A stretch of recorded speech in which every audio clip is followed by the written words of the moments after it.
Welcome to video 7 of my ride along series. In this video I'm going to talk about e-bike laws, well, e-vehicle laws. I genuinely feel that the rules are very unclear and they're just not working. In addition, it feels like the rules keep changing every time I look at the government website, which blows my mind.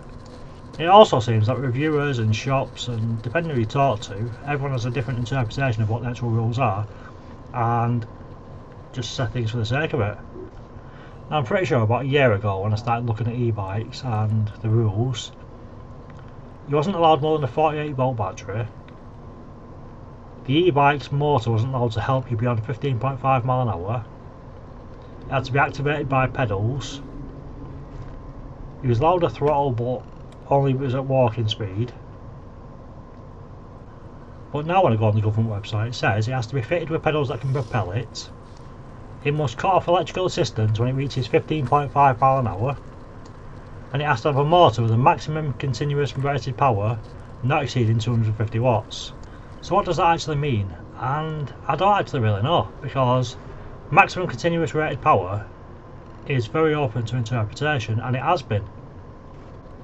Now I can straight away point to a company who advertise one of their bikes as 250 watts, unlockable to 1000 watts, and they say they've got all the UK certificates and it's fully UK legal as long as you don't unlock it, meaning that locked it's restricted to 250 watts. It's probably not, but that's what they say, and apparently that's UK legal. So in theory, if they've got the certificates, surely it is legal. But then where does that stop? What if it's like a 10,000 watt motor but it's locked to 250 watts? Is that legal? So the bike that I mentioned that was 250 watts unlocked to 1000 and had 100 Nm of torque was the PVY X20. Now for some reason that's not on their site anymore. The PVY LS20 says the same, and they're saying it's fully legal as long as it remains locked.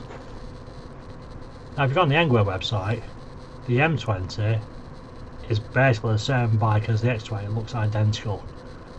There's slight differences, but it's the same frame, it's the same type, everything. Now on ENGWE's website they say it's a 48 volt 1000 watt peak motor with 55 Nm of torque, so it's got 45 Nm of torque less than the PVY one, or that's what it says. But there's no mention of the ENGWE one being legal, there's no mention of 250 watts, so if you got pulled over on it and the police went on the website, it looked like it's a not legal bike. But the PVY one looks like it is, and the PVY one is more powerful, so how is that not confusing? In addition, if you go on the government website now, it doesn't even mention a throttle. But if you type in Google, can an EAPC have a throttle, it will say yes, as long as it can do walking pace basically. And then the battery volt, it doesn't even mention anymore. So has that changed? Hasn't it changed? Because Google doesn't even say. I find it actually really annoying because the consequences for an illegal e-bike are quite severe. Like you can get your e-bike seized, you can get charged with no tax, no insurance, no MOT, driving an unregistered motor vehicle, points on your licence, a fine. It's quite serious driving one of these things when it's not legal. So for us to not know 100% what is and isn't legal is really ridiculous. Ultimately I want the best bike I can have that's actually legal. But if I don't know where the line is, how do I know what that bike is? And if I choose wrong, I may find myself having unexpected consequences and losing the bike, which isn't fair. The law should be very clear and easy to get. Now the problem with the law not being clear is that creates a knock-on effect, and we're regularly seeing the consequences of this. Now an immediate impact is these fat tire e-bikes are being severely punished by the laws. Like bike shops will tell you they won't work on it because they think it's illegal, even when the laws clearly state it's legal. They won't touch them, and that's not fair on consumers. Why are we being penalised for a lack of clarity in rules? Even today I was told by Halfords, or I remember a staff at Halfords, that they won't touch any bike with a throttle on.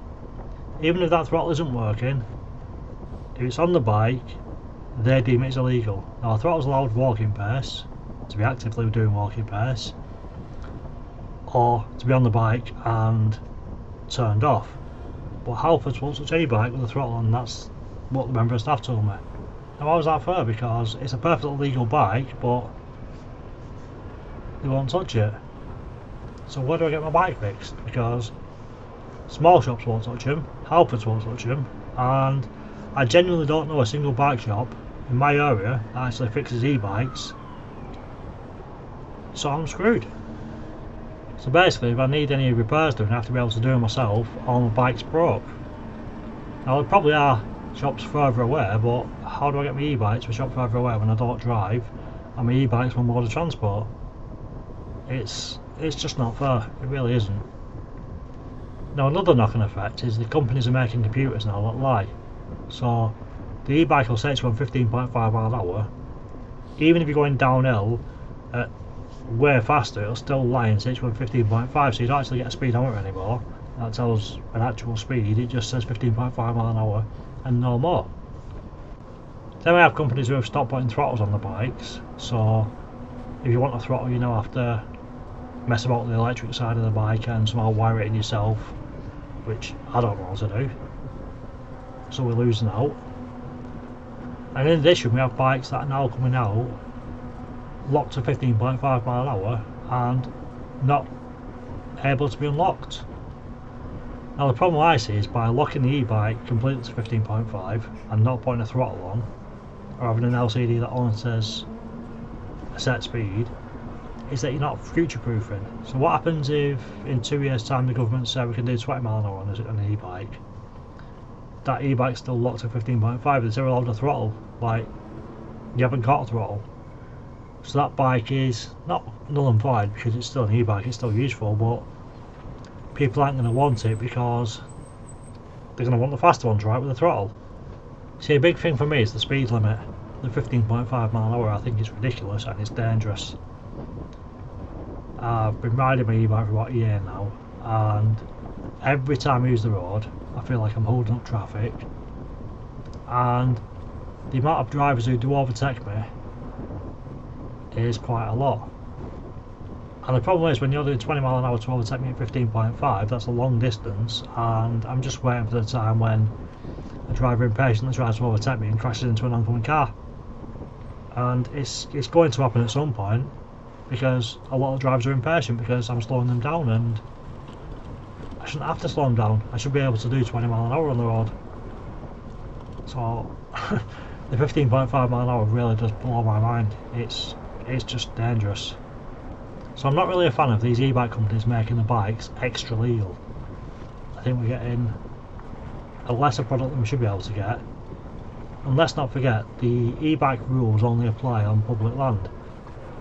So I believe that the e-bike should be restricted on public land, and you should be able to unlock it and do what you want on private land, which I don't see any harm in.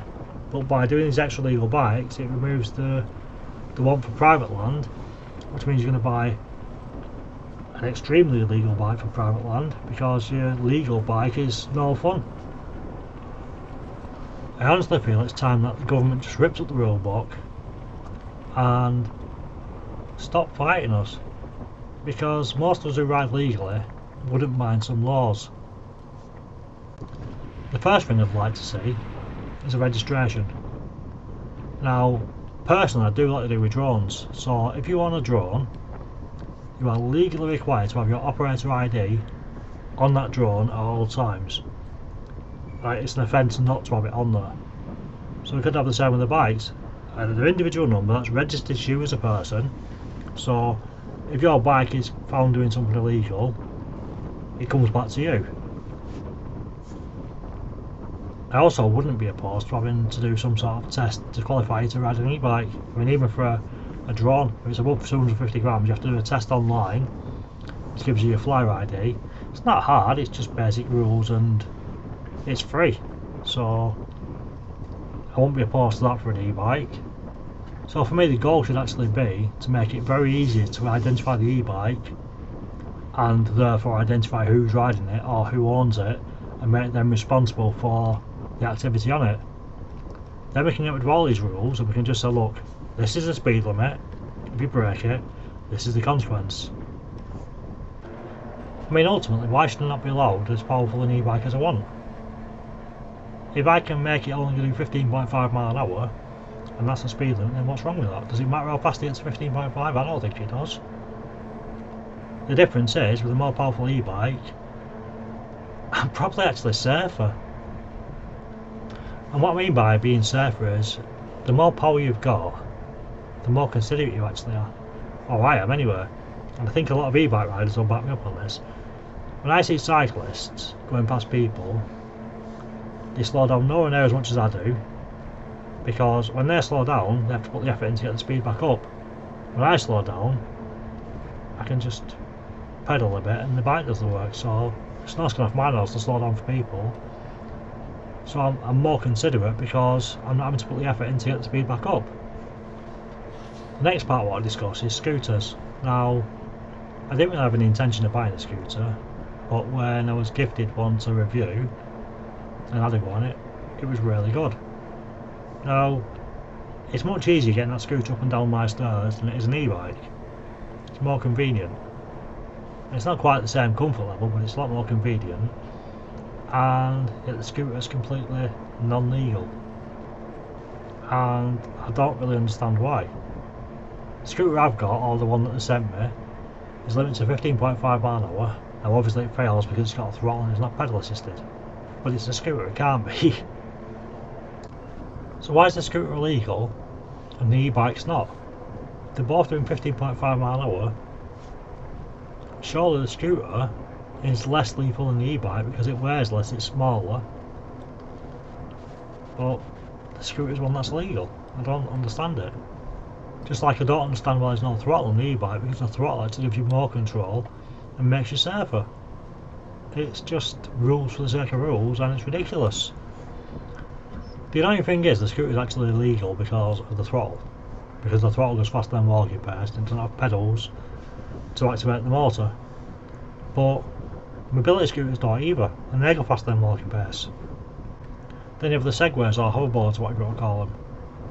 They go faster than walking pace. You have the unicycle things, they go faster than walking pace. So it's pretty much everything's illegal. And why? And what's even more annoying is I constantly see people on scooters, like constantly. And they don't get pulled over, they don't get stopped, they don't get the scooter seized. But it's illegal. So if it's legal, why not? No, don't get me wrong, I don't think they should have the scooter seized, I think it should be legal, but it's ridiculous to have a law that's not being enforced,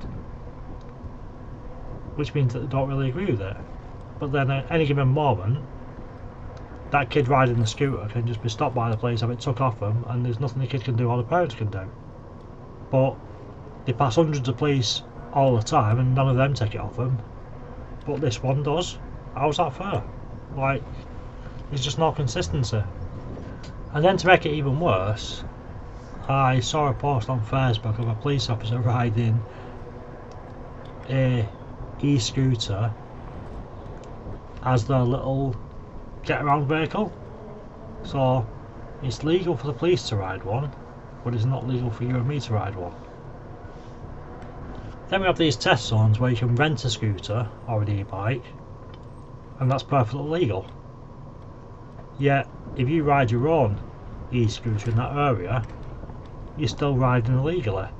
Even if that e-scooter was identical to the rented one, just it was your personal scooter, you're illegal and the rented one's legal. How does that make any sense?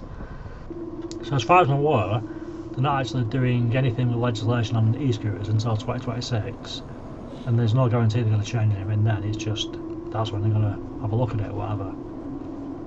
That's a long way away, and I don't really see what's so hard about making them legal. The thing is, if they just removed the throttle law and made you register the vehicles, everything would be legal. There's all the problems solved. I mean, ultimately we get into a really exciting time with e-bikes because 6 months ago, a year ago, I think I actually did say in one of my videos that I think e-bikes are a gimmick. And the reason I think they're a gimmick is because the range isn't long enough. You're getting what, 30 miles to a battery, and then you're having to spend 7-8 hours to charge it. Makes it a very local thing that you can use. Now we're seeing bigger batteries on bikes, we're seeing fast chargers. I mean, them fast chargers will charge the same battery now in 2 hours. So you can literally go somewhere and 2 hours later you can come back, which gives you double the range of a battery because you're getting 2 full charges. So we're getting to very exciting times, and ultimately, like, to fully charge an e-bike, we're talking pennies. Literally under 20p to fully charge it. You're getting 30 miles to that. On a day saver, you're talking 6 quid. And ultimately, I'd rather be going on my e-bike 20, 30, 40 miles or an e-scooter than I would on the bus. Buses aren't nice places at all. On an e-bike, I'm in the fresh air, I'm enjoying my ride, I'm enjoying the view. It's a nice, pleasant experience. A bus is horrible. And again, like I say, it's 20p for like 30 miles. I probably spend more operating my kettle in a day than I do on a full charge on my e-bike. I certainly do if I have the heater on for an hour. So it's it's actually more efficient than having an heater on for an hour, and I can go 30 miles. So ultimately, shouldn't the government be trying to encourage us to use e-bikes? I mean, they keep going on about this green earth and stuff and like saving the environment. There's no emissions from an e-bike. It's costing less than it is to use a radiator in my house. I can travel nice and easily. I'm not a nuisance to anybody, but they want to penalise us for it. Like, why are they so against us using e-bikes? I don't get it. I think ultimately an e-bike or an e-scooter are a really good thing. They're extremely cheap to charge, a great way to get out and about, and if they're ridden responsibly, I don't really see the problem. Like, if you're not a danger to anybody, why are you being penalised? Just make them legal. Just give us a speed limit, make us register them, make them legal, and stop messing about and let people enjoy their lives and get on with things. So what do you guys think? Do you think I'm right? Do you think I'm wrong? What laws would you change and why? How would you make the bikes or scooters legal? Let me know in the comments, and I'd be very interested to see what you say. So once again, we're at that point. If you've got this far, thank you for watching. If you like the content I'm making, please like, share and subscribe. It really does help and I do appreciate it. And I'll see you in the next video.